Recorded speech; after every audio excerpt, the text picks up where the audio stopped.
Hey animators, so here's a quick run through a new tool called BH Local Nudge. Once you've got it in your scripts folder, you just launch it by typing BH, small letters, underscore, and then small l, local, and then nudge, capital N.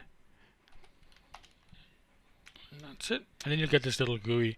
You can add that as usual. You can add that to a shelf button. I've included an icon with it, and it's ultra simple, really how it works.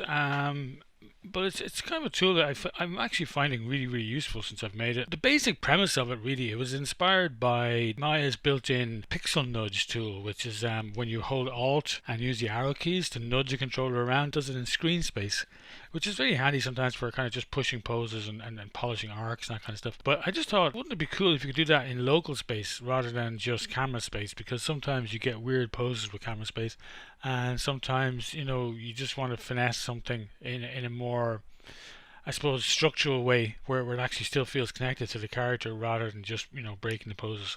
The other thing that's nice about this is that it also works with rotations. That was an option somebody asked for, and it was like, yeah, of course it should work that way. Uh, because rotations are actually one of those things that can be quite tricky to do in a very finessed way sometimes. Particularly if you're working from, I like to work from a shot camera as much as possible. I'm not working in that in this case, just for the sake of this demo, but most of the time I'm working to like a locked off or an animated camera, and I don't like to switch out of that camera that much. I might have another camera for posing around and stuff like that, but I like to do, especially the last stage of polish, pretty much everything in the shot camera. And sometimes, depending on how your controller is oriented towards your camera, doing subtle rotations can be quite tricky. Even you use the plus and minus keys maybe to make the rotation gizmo bigger, but sometimes you just end up with a thing that's not great for doing very finessed work. So the whole purpose of this is just to kind of use that simple workflow for polishing where you're just kind of looking at the poses and just pushing them into arcs a little bit. Give an example. If I just want to drag his head a little bit more down here, say, a nice thing about this is you can actually hide the curves and you can even hide the manipulator. Go to manipulators here and get rid of that. Uh, Hello, Maya. There we go. And now if you're especially if you're using shelf buttons or a GUI to pick the character controllers, you get a really nice clear view of the character now. And I can now just start hitting up or down. I can drag the head back. You'll notice he's moving in quite small increments. I can increase this to make it quite big, or this basically just sets the full value here is 1 basically. So up would be one Maya unit. Where it goes down to like tiny fractions.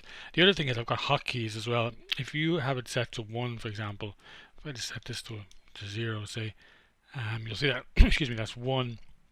Whereas if I undo that and hold Control and press that, it'll do half or whatever the slide is set to. And if I hold Alt, it'll do a quarter of whatever it's set to. So it just means that if you're kind of polishing something, you don't have to keep adjusting the slider. You can kind of do a smaller little increment. So say if I just want to drag it down by a small bit there, so just get a bit more drag on it. And I might put a little bit of a tilt on it as well, maybe like a rot Z, just a little bit, maybe like a rot Y. One thing I should mention as well is this tool doesn't set keys by default.